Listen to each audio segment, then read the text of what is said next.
Welcome, everyone. I'm Joanna Matloff, and I'm a litigation partner at the Wagner Law Group. Today, we are going to be presenting a webinar on AI and HR, AI and its impact on the employment setting.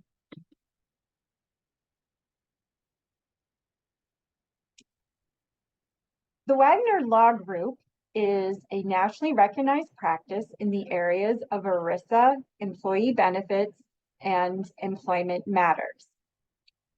I am Joanna Matloff, and I am a litigation partner at the Wagner Law Group. My practice focuses on employment-related disputes, including disputes over employment benefits. Our employment law practice focuses on employment, labor, and human resources law. Thank you to Cassandra White, our paralegal, for contributing to this webinar. Today's webinar is going to discuss the impact that artificial intelligence has on the employment setting. Over the course of this webinar, we will cover the following topics. What is AI? What is the impact that AI has on the employment setting? Why is AI relevant and beneficial in the employment setting? What are some potential pitfalls when using AI? And what can we expect AI's role to be going forward? And tips for employers hoping to use artificial intelligence tools.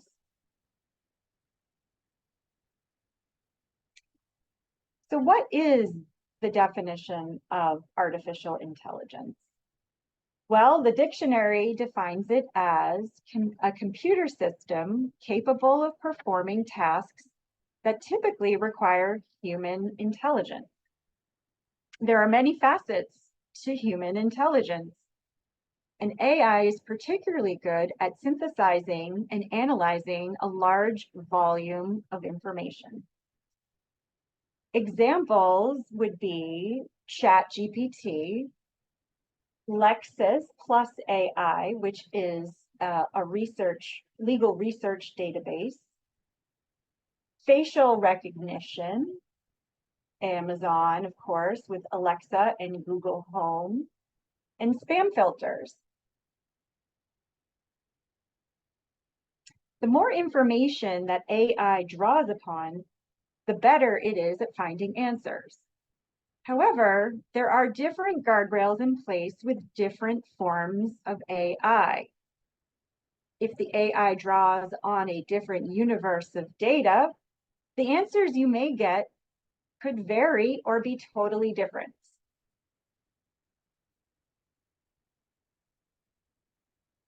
So how is AI used in the employment setting? Well, AI is a great screening and recruiting tool, and it's used frequently in hiring. It's great for reviewing large volumes of resumes and culling out candidates with criteria that match the criteria an employer is looking for.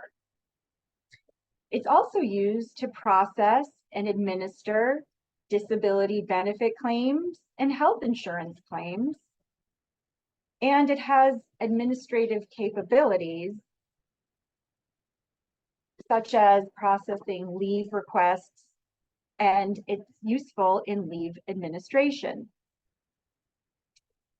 There's many different permutations of available leave that may come into play for a particular employee.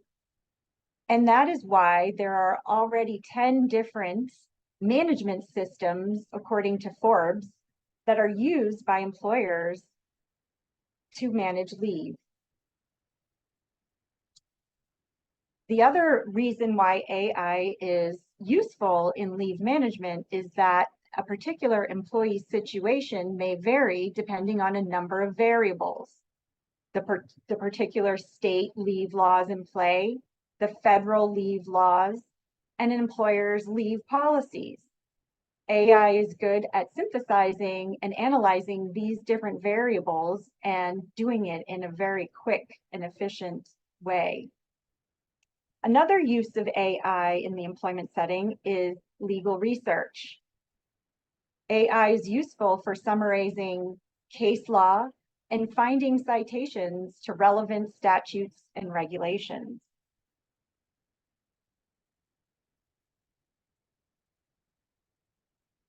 So why is AI relevant in the employment setting?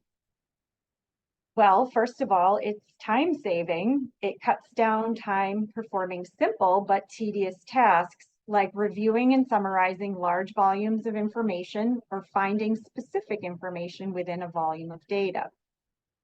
It's also cost efficient. Tasks that might take several hours to complete can be done within seconds or minutes. AI can also process large volumes of applicants in a very short period. And as a recruitment tool, you can use it to be highly selective and rigorous, and you can use filters to narrow down your applicant pool. In some ways, AI can enhance fairness by removing subjective criteria in hiring or claims administration by focusing simply on the objective data.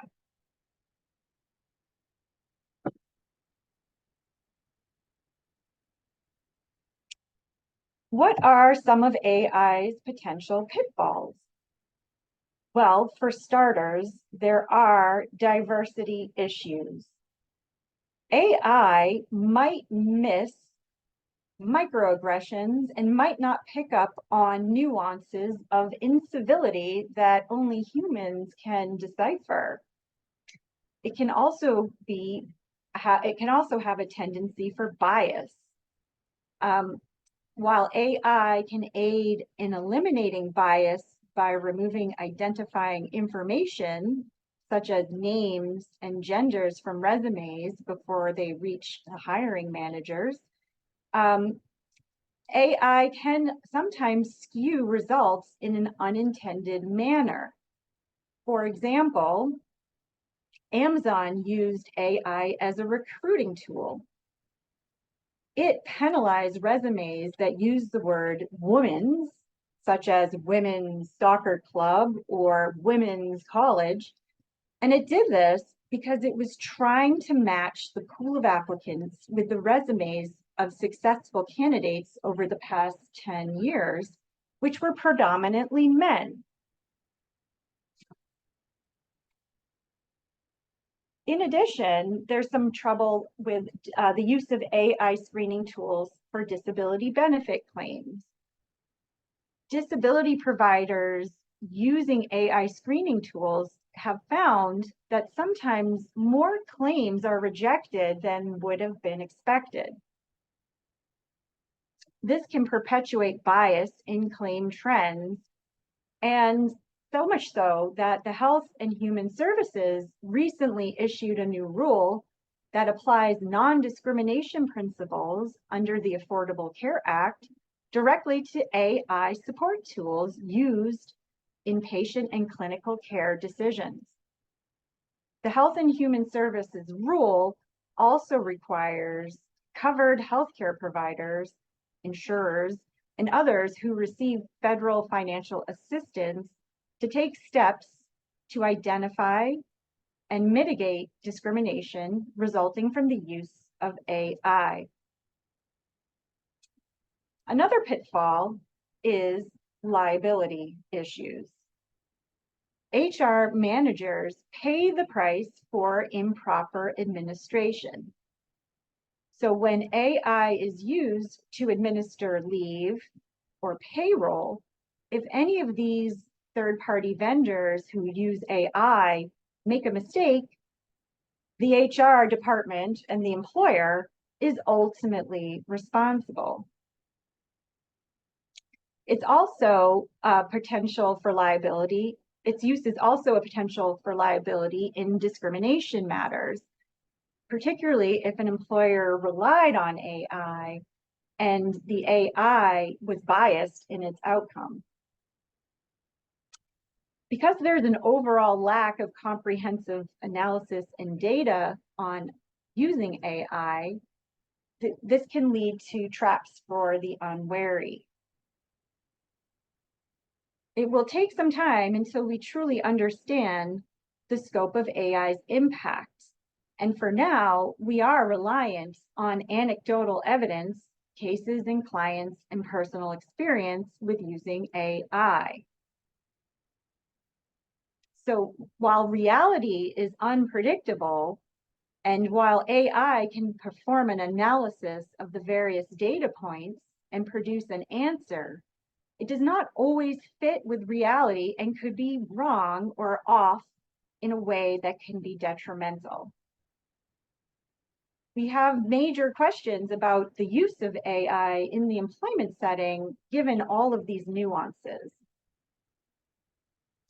Another pitfall is AI hallucination.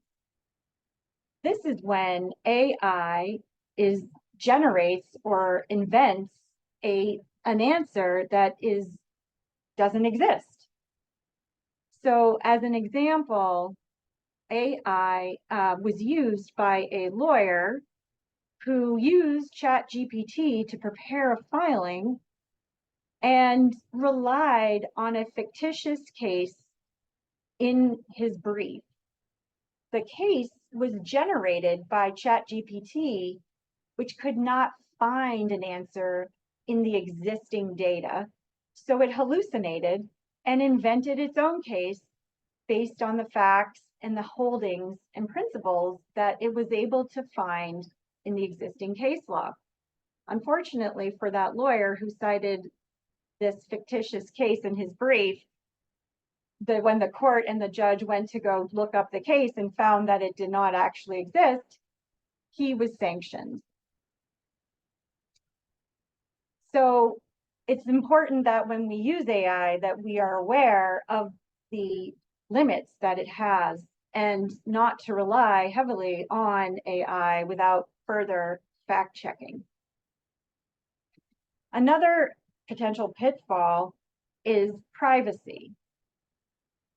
We don't yet know how information inputted into generative AI models like ChatGPT and others is stored, retained, or if that information can then be used to create outputs for other users.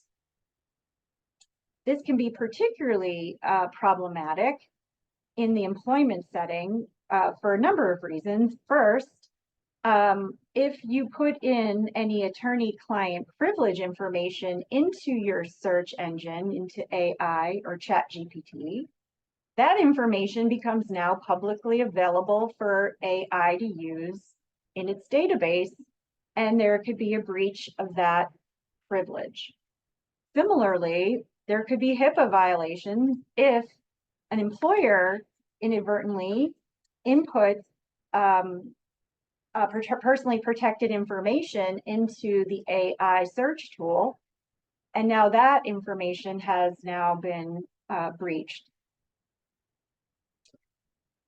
So we have to be careful when using AI that we don't disclose confidential information.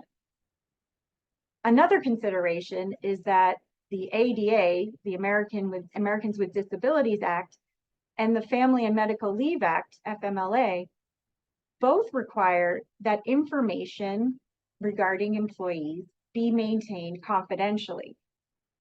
So it's very important when we use AI to administer leave or use it in other capacities that we don't share inadvertently confidential information pertaining to employees, as that could be a breach of an employer's obligations under the ADA and the FMLA. Also, there could be state law privacy issues that could also come into play. If the AI software, for example, has access to payroll and there is a breach, this could become problematic for an employer. Another potential pitfall is morale. Relying on AI and chatbots too heavily can negatively impact employee morale. So this could result in a lack of human connection in the human resources department. AI simply cannot replace the human element to HR. People need to feel valued, and it's not clear that a computer can make them feel that way or fully take the place of an HR manager or director. In addition, many times people just want to vent and feel listened to. And a computer or an AI model can't always satisfy those types of needs. Some of the best and most valuable information comes out of exit interviews when people open up to another colleague about their departure and experience working at the company. And AI really can't replicate this kind of information gathering. Another function of the HR department is to put people at ease so that they feel there is a safe space for them to share concerns in the workplace. Again, this is a potential weakness and pitfall of AI, as it really can't perform those types of functions.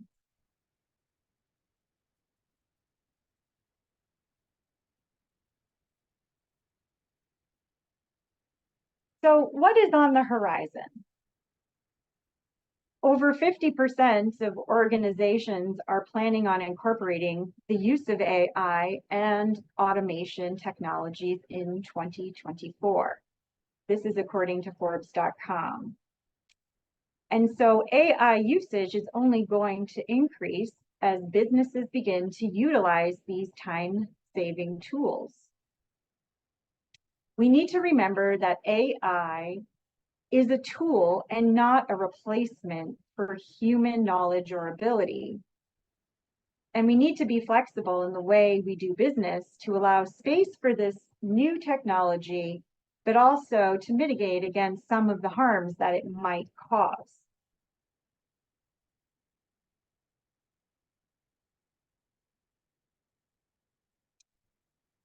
So what are some tips for employers who will be incorporating and implementing AI technology into their employment setting? So first, employers should disclose when AI screening tools are used. Transparency is key. In fact, some states, such as New York and New Jersey, have attempted legislation that would require employers to provide disclosures concerning their use of AI, particularly in the hiring process. Another tip would be to require auditing tools of AI software and to make sure that the AI is using representative data to train itself and to make sure that the methodology that the AI is using for screening purposes is sufficient. Again, this was similar to the downfall that Amazon had when the AI automatically attempted to match successful candidates with the existing pool and inadvertently ended up picking only men as opposed to women and others. The other tip would be to add technology people to the HR staff who can work with the HR department to ensure that the technology is being used to further HR goals. This is going to become increasingly important as AI becomes more pervasive and more used in the employment setting. Another rule of thumb to keep in mind is the 4/5 rule in the EEOC guidance. The 4/5 rule is a general rule of thumb for determining whether the selection rate for one group is substantially different than the selection rate for another group. This is done by comparing the rate of selection for two groups. And if the ratio is less than 4/5 or 80%, then there is a substantial difference and evidence of discrimination. So as an example, if there's a personality test scored by an algorithm and the selection rate for Black applicants is 30%, while the selection rate for white applicants is 60%, if you compare the rates of 30 to 60, the ratio is 50%.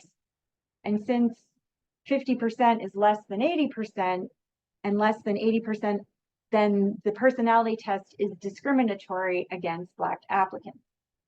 Keeping these general rules of thumb in mind and continuing to audit and monitor the use of AI will help us to see whether the AI is acting beneficially as we intended, or if it's skewing results in a discriminatory fashion.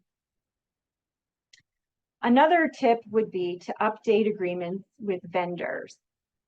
So any agreement with an AI vendor should have clear provisions about liability and mitigation in the event of a data breach. The agreement should also require the AI vendor to notify the employer if there is a suspected breach as soon as possible and the scope of the breach.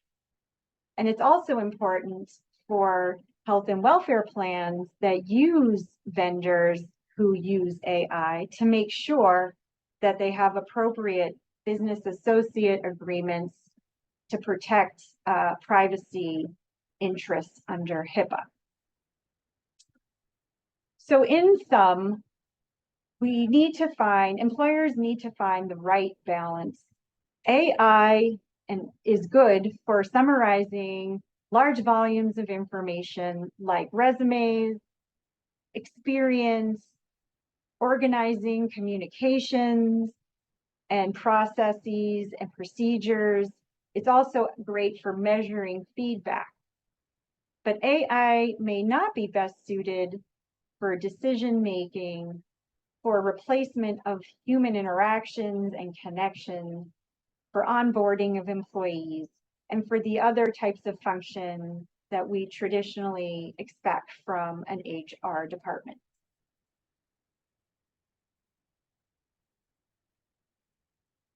Thank you very much for listening, and please feel free to reach out if you have any questions.